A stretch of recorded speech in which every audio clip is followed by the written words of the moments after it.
John Clay, you've just seen Macbeth. What do you think?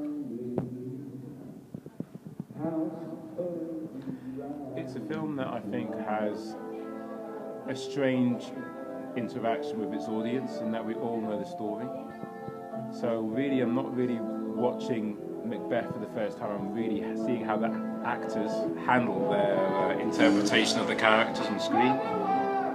A lot of story points have been added into the movie which aren't in the text. For example, what would you say has been added in that isn't in the text? There's a lot more of a emphasis on the Macbeth's child. Yeah. Which I forget because it's been so many years since I've read Macbeth or watched it, but I don't think that's in the text. But Lady Macbeth's vision of seeing her child is it's well placed, and obviously there's the part at the end where you have the kid who got away. He picks up the sword, and he's obviously going to continue the cycle of mayhem and injustice, because all these people want power ultimately, and it's been shown quite earnestly in this film that Macbeth himself, he is not a man, he's a cipher. He takes on board what people expect of him, and he takes it to a very, very horrible degree, to a point where when you do see him getting killed off by Macduff, it's almost like euthanasia. He doesn't want to live anymore because he's realised that about himself. Such is the interpretation of this film. How well do you think the actors were cast? As you know, Fassbender as Macbeth, and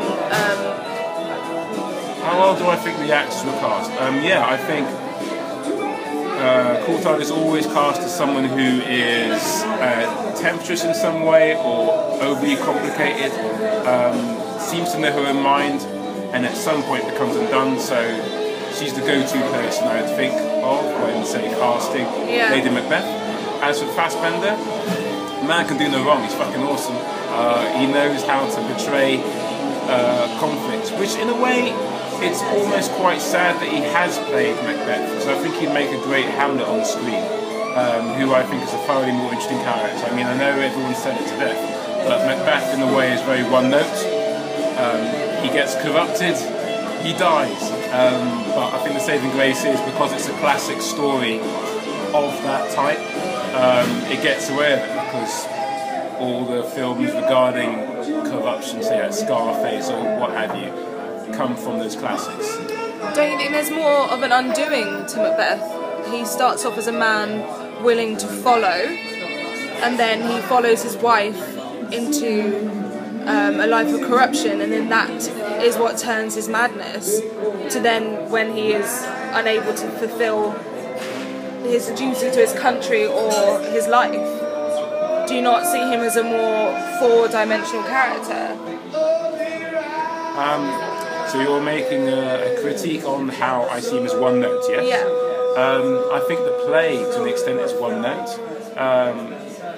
Bringing us back to this film, the complications that Fassbender is able to portray lend itself well to him obviously being someone who at one point is a cipher, and then he realises that he could have been a person towards the end of the film, literally just before his death. As I said, I'd rather him be in Hamlet. I went in there with a very, very open mind, and I enjoyed the film.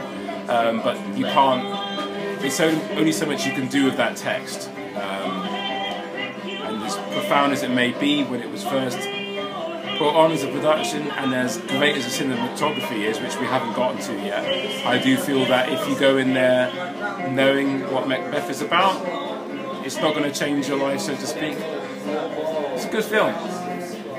There are moments where it was great. And that's it. What did you think of the cinematography? Awesome. People coming out of the mist, especially the Three Witches. I do think that the use of red was fantastic. There were many moments, particularly toward the end, during the fight sequence, where obviously there's very hellish imagery being used. strange. When I went into the film, there was a lady who works there, hello Fiona, who said if you need to check out the story online, that would be good before you go in there. So I think what she was really saying is if you are not familiar with Macbeth, if you might be turned off by some Shakespearean language, it might help you to know the actual arc of the movie. I'd like to believe that people wouldn't need that, but yeah, there were moments where I did feel I was being, I don't know, left behind by some of the way the actors were conversing.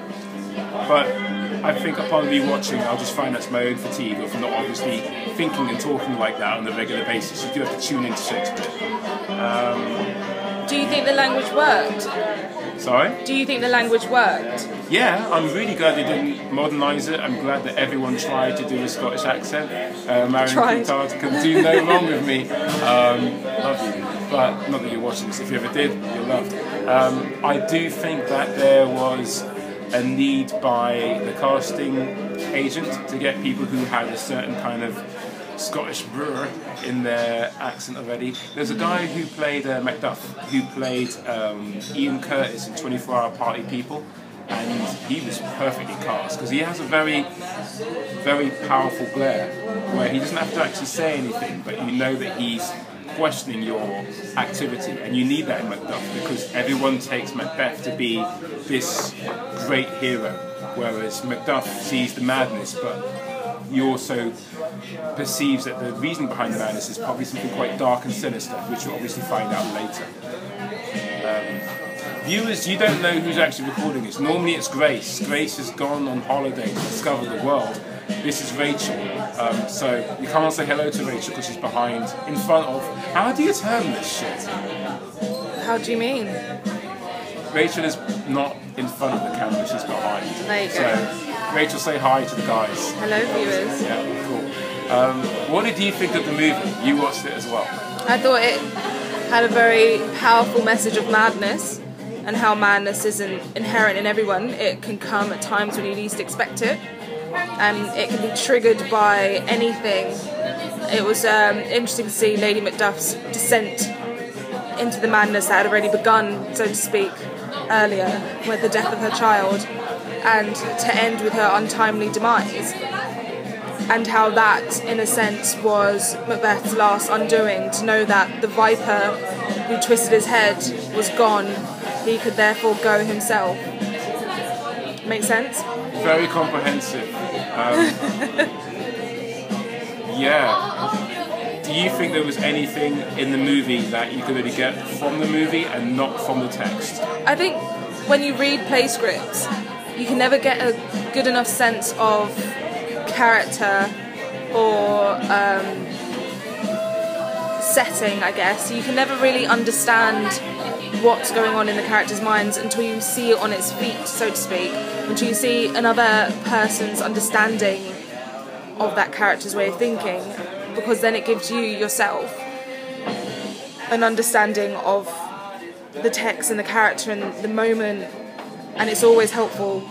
I think you get a lot more from watching something than you do from reading. Big fan of reading though. See, this is why you should be over here, because what you just said was pretty fucking cool. Oh well, I'm not. You're not. To be continued on that whole dilemma. I normally don't give stars. Oh. No, I just say either watch it or don't watch it. I say watch it. Yeah, I say agree with watch you. it. I say watch it. Yeah. It was beautifully shot. It was very well done. Very, very, what's that word? I don't know. Like atmospheric. Very atmospheric. I do believe that at some point in the future, I'll be reviewing another movie with Rachel filming and hopefully talking. Wow. Is that a good idea, Rachel? Who knows? We'll see. We'll see. Depends what we watch. I like it. A cliffhanger. For now, goodbye, and love you all. Laters.